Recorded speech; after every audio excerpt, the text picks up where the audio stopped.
I'm not the parts guy, I'm not the install guy, I'm the video guy. This right here is the surest way to make my fuse go pow! Having a nice lake like this tops it all off. The look of the water, the sound of the water with all the plants around the lake. This is a wonderful fountain. It's just what I wanted. I'm looking forward to many more years of looking at it and listening to it. What do you think, Miss Loving? Man, I am fired up about this, guys. Check it out. Going to be replacing my friend John Loving's fountain inside his lake with this brand new Kasco fountain. Guys, this thing is going to be amazing. Don't even want to tell you how much that bad boy costs, but it is going to be awesome. I can't wait to see it in action. All right, guys, just got the boat loaded up. About to head over here to my buddy John's house and let's get this brand new Kasco fountain installed. Just got over here to my buddy John's house, guys. Take a look at this lake behind me, man. It is so awesome. He's got the most beautiful house ever right here. It's one of my favorite houses in all of Cleveland. And guys, I got to go out there and remove that existing fountain. But first, I'm going to go ahead and open up the brand new Kasco and get it all set up. And right here are the 3 boxes that I showed you guys yesterday. Remember, this is going to be the J series fountain. And guys, whenever I get it all opened up, I'll go over it more in detail. I've got our 3 boxes laid out on the tailgate now. I'm going to get each of them opened up and we'll show you the contents that are inside. All right, guys, we got Mr. Loving back there mowing right now in his tractor. But I just got all 3 boxes opened up, and inside box number 1 right here, this is actually the floating station for the entire setup. Right here, also included inside that box, is going to be the timer where all this is going to plug into. Inside this taller box right here, this is the heart of the system. This is the submersible pump itself. And guys, out of all the ponds that you guys have seen me build, and I know you've seen me build a ton of them, that is the biggest pump I have ever seen in person. And inside box number 3 here, you will notice that we have all of our electrical cord, and we went ahead and ordered the 150-foot option for this particular install. Let's start getting all this assembled now and get ready to get it back out here inside the lake. So any of you watching that know me at all, when you see all these parts right here scattered out, you already know I'm not the parts guy, I'm not the install guy, I'm the video guy, I'm the guy that runs his mouth a lot. This right here is the surest way to make my fuse go pow, because I can't hardly stand doing stuff like this, I'm telling you right now. Look at all this, guys. Oh my goodness. Okay guys, I just got the basket put together, and you simply take 6 of those screws right there. You put a washer on first, go ahead and feed it through, put another washer, then your lock washer and your nut, and you're going to do that in all 6 places, 1, 2, 3, and then at the bottom down here, 4, 5, 6, where all these pieces are joined together, and then you've got step 1 complete.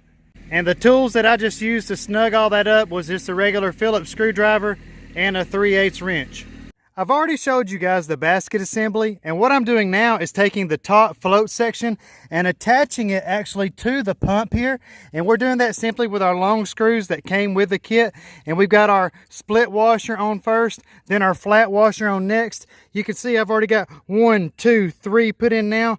The 4th one's going to go in place right here, and then I'm just going to get my Phillips screwdriver and snug all 4 of these up. Once you finish snugging up all 4 of your screws here, you're going to flip this entire unit over, and we're getting ready to attach our basket. And how you guys install your basket assembly, you simply take these 3 bolts that are included with it, and one goes right here.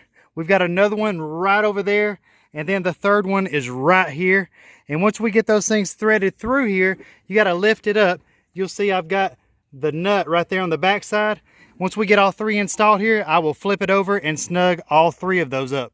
All right, guys, everything is installed now. You want to make sure that you've got your power cord coming up through this notch right here.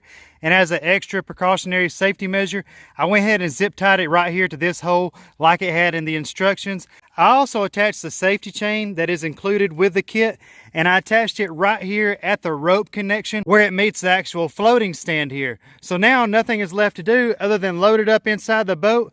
Let's get out here, hook it up, so we can come back over here and plug everything up. Okay, I've got the fountain inside the boat now, but what I did, I went ahead and removed the cable ties from around the power cord here so that I could go ahead and stretch that thing out to right over there where it's going to be plugged up. That way I can pull that thing easily out there to where I want it to go. We're out here in the lake now, guys. Check it out. Taking on a little bit of water, hoping that we don't sink. I just pulled this center block up from the bottom. No telling how many years this center block's been anchoring down this existing floating fountain of John's. Let me get all this disconnected real quick so that we can begin installing the new one. Just got the boat up here out of the lake now, and I went ahead and I'm getting all the measurements for the anchors, because the people at Kasco Marine told me for this model and for this depth of pond, which is 8 feet deep out there in the middle, that we need a minimum of 18 to 20 feet from where this anchor is all the way over to the fountain itself. And we'll have one going this way and one going the opposite direction, which I'll go ahead and set up now. And if you look close, guys, you'll see our 2 anchor points right here on the sides of the floating station. And I've went ahead and marked 18 feet in that direction. And I've also marked 18 feet in that direction. And then John and I were just discussing, during storms here, sometimes this water level will raise up over 12 inches. So what I did, I went ahead and actually bumped them out 2 more feet. And we've got an anchor 20 feet that way and 20 feet that way. I'm getting ready to get them all tied up and secured now. And we're going to get everything out here in its place. I actually just tossed the first center block out moments ago right back there, and I'm bringing the rest of the slack this way to get this thing positioned exactly where we want it inside the lake. Finally, just got that thing dropped off. Both anchors are underwater right now. All the slack is pulled out. Mr. Loving is behind me back there getting ready to plug it up now. I've got to go over here and check his standpipe. Stay tuned and we'll show you guys this thing gushing water up out of it in just a few moments. Okay guys, you can see the fountain out there perfectly level in place now.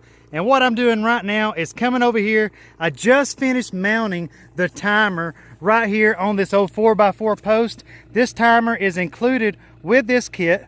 And let's open it up here and take a look, guys. And it already has your built-in timer. And I'm going to set this timer now to come on exactly whenever John wants it to come on. And I'm going to find out those times from him right now. So John just told me he wants this thing to come on at 9 in the morning and go off at 8 at night. And you'll notice, guys, all the ones that you want to set to on, you just push all these little dials to the outside, and all these ones that are pushed to the inside are where it's going to be off. And I just turned it on, guys. Check that out. I'll go over there and give you guys all a better shot right now. Man, that is shooting high up in there. What do you think, Miss Loving? Ha ha ha.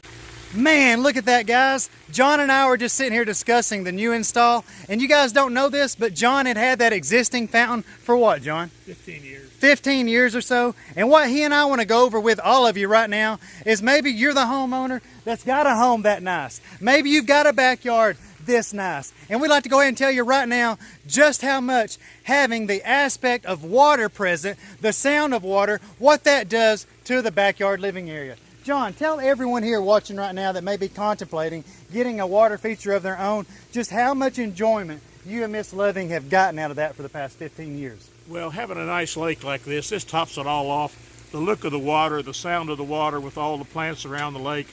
This is a wonderful fountain. It's just what I wanted, and the install went really well. And I'm looking forward to many more years of looking at it and listening to it.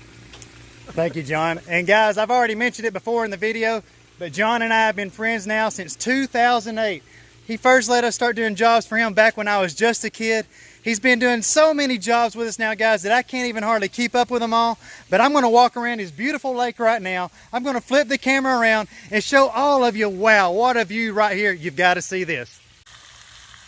I actually just went ahead and snapped a couple pics of that, guys. Look at that backdrop, the grass right here in front of me.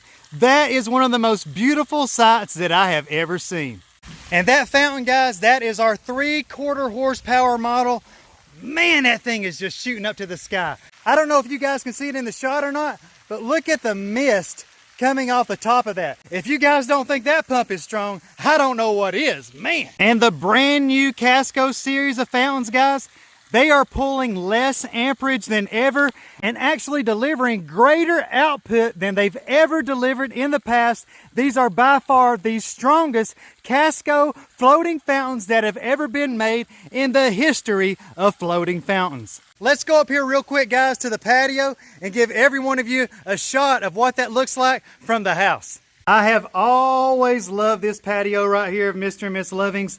Guys, this home, I've already said it, and I mean it. It is one of my favorite homes in all of Cleveland, Tennessee. And imagine just coming out here, sitting down and relaxing, and looking out over that lake, guys. Check it out. Look at the fountain, guys, going almost all the way to the tops of the trees. Wow, what a beautiful sight.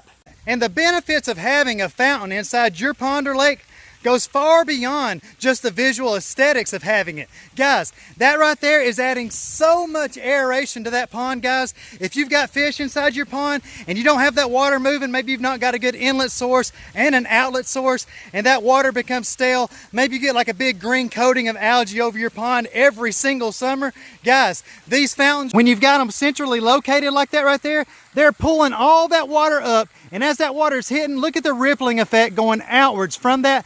That is sending all the surface debris over to the edges of the pond where it meets the rocks right here, where the natural bacteria begin breaking all that matter down. You can see it all around the edges right now. So guys, like I was saying, there are an absolute ton of benefits to having one of those that are far beyond just having something pretty to look at. Notice how perfectly level that floating station is right there in the water. That's exactly what you want, guys. You want to make sure you don't have that thing tilting to the left, to the right, to the front, to the back, because if you do, all your water there, it's going to be tilted in one direction or the other. So it is very, very crucially important that you get that thing as level as possible. That head on that fountain right now is the Secoya Head. The Secoya Head is the head that came on the unit. There are 4 heads total that are included with this kit, guys. That is one of the benefits of the Kasco brand. So you don't have to order replacement nozzles to get the visuals that you like. They have enough that come included in the pack to suit whatever taste you have in fountain features. And so much for my first ever Kasco fountain install, guys. I hope you've all enjoyed it. I hope you found this video helpful for you. I looked online before I did this install myself to find a couple pointers, and I was unable to find a lot of footage on doing that particular install. So hopefully some of you that may be purchasing or looking to purchase that Kasco fountain for your pond at home, well, maybe this video will help you install it right. Thank you so much for following along with me. Once again, guys, if you haven't done so already, smash that subscribe button. We just broke through 10,000 subscribers today, May the 17th, 2019. Gotta thank each and every single one of you so much. Drop me a like, leave me a comment. You already know I do my best to answer each and every comment left on this channel. And guys, thank you again, and I can't wait to talk to each and every single one of you inside that next video.